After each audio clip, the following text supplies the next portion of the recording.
जो शिव तत्व को अपने भीतर उतार लेता है, उसकी जिंदगी में कब तकलीफ आकर चली जाती है, कब दुख आकर चले जाता है, मालूम नहीं पड़ता है। आप कथा सुनने के लिए बैठे हो, आपका मन मान लो कथा में लग गया, आपका चित्त मान लो कथा में लग गया। पड़ोसन क्या बोल रही है, पड़ोसी क्या बोल रहा है, कार्यकर्ता क्या बोल रहे हैं, गार्ड क्या बोल रहे हैं, आपका ध्यान उस पर नहीं जाएगा। ध्यान किसका जाता है? जिसका मन कथा में नहीं लगा, जिसका चित्त कथा में नहीं लगा, जिसका मन भगवान की ओर आसक्त हो गया, जिसका मन मेरे भगवान ओघड़दानी के प्रति समर्पित हो गया, जिसका चित्त भगवान की ओर आसक्त हो जाता है, फिर उसको पास वाला क्या बोल रहा है, पड़ोसी क्या बोल रहा है, रिश्तेदार क्या बोल रहा है, नातेदार क्या बोल रहा है, कुटुंब वाला क्या बोल रहा है, उसके स्मरण में नहीं रहता। एक बार यदि आपका मन, एक बार आपका चित्त, एक बार आपका वृत्ति, एक बार आपका दिल, एक बार आपका बुद्धि, एक बार आपका चित्त अगर परमात्मा में लग गया, एक बार आपका मन यदि भगवान में लग गया, फिर दुनिया क्या कह रही है, दुनिया क्या बोल रही है, आपको उससे मतलब नहीं। मीराबाई का चरित्र कहता है, जहर का प्याला मीराबाई के सामने लाकर रख दिया, कोई दूसरे भेजने वाले नहीं थे, खुद के परिवार वालों ने जहर का प्याला भेज दिया। सांप का पिटारा लाकर रख दिया, कोई दूसरे भेजने वाले नहीं थे, सांप का पिटारा परिवार वालों ने भेज दिया।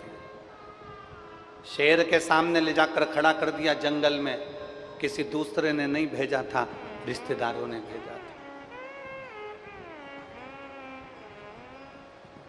पर मीराबाई का ध्यान शेर पर नहीं गया, मीराबाई का ध्यान जहर पर नहीं गया, मीराबाई का ध्यान सांप पर नहीं गया।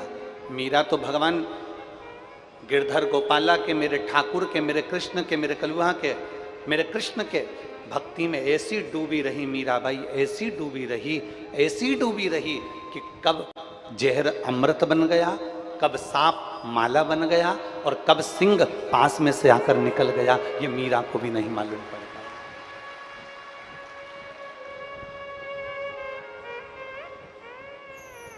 और लोगों ने पूछा, मीरा तुझे इतना अहंकार किस चीज का है? मीराबाई कहती है, इसको अहंकार नहीं कहते, इसको अभिमत्ता कहते हैं।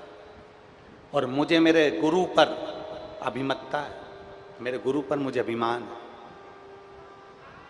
और मुझे एक बड़ो रे अभिमान, गुरु मेरो समरथ है, समरथ है गुरु अमरत है, समरथ है गुरु अमरत है। और मेरो क्या तो करेगो यमराज, के गुरु मेरो समरथ है, मेरो क्या तो करेगो यमराज, जब गुरु मेरो समरथ है। तुझे अभिमान किस चीज का?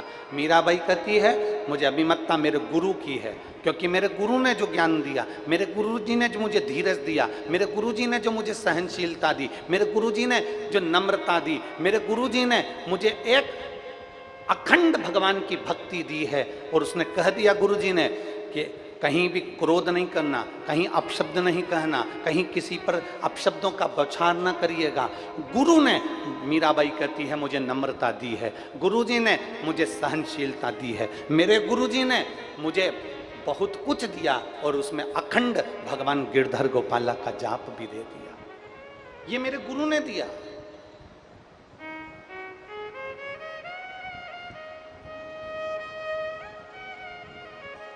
हमने कल की कथा में कहा था,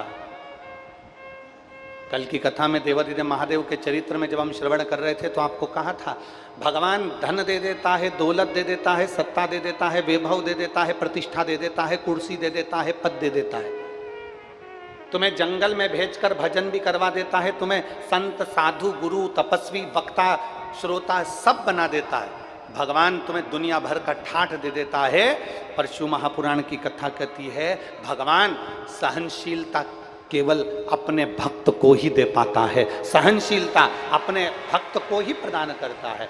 भगवान तुम्हें खुद कुर्सी दे देगा, पद दे देगा, प्रतिष्ठा दे देगा, यश दे देगा, संत बना देगा, साधु बना देगा, वक्ता बना देगा, श्रोता बना देगा। तुम्हें जो ऊंचे से ऊंची कुर्सी है भगवान तुम्हें वहां तक ले जाकर बिठा देगा, पर सहनशीलता मेरा शंकर नहीं देता। सहनशीलता मेरा शिव उसी को देता है जो मेरे शंकर के गुणगान में लगा रहता है, जो शिव भक्ति में लगा रहता है, जो भगवान देवादिदेव महादेव को एक लोटा जल समर्पित करना जानता है। भगवान उसको धीरे धीरे सहने की आदत डाल देता है। सहते रहो, मुख से कुछ कहना नहीं है, सहते रहो, मुख से कुछ कहना नहीं है, सहते रहो।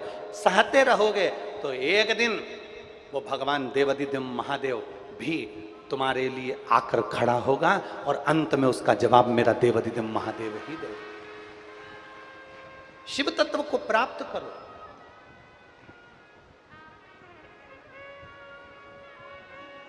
घर में दाल बनाती हो? अरे बोलो तो जम के। हाँ। चावल बनाती हो? ठीक है। हाँ।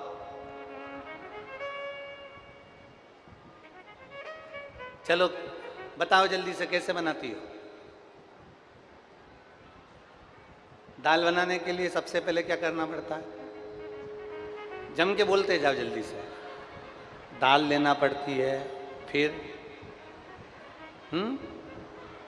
पानी में डायरेक्ट डाल देते हैं? नहीं, पहले क्या करते हैं? उसको धोते हैं। एक पानी में धोते हैं कि दो पानी में धोते हैं? दो पानी में धोते हैं। धोने के बाद फिर उसको कुकर में रख देते हैं, फिर उसको कुकर में रखते हैं, फिर उसको भगोनी में रख देते हैं, फिर उसको पात्र में रख देते हैं।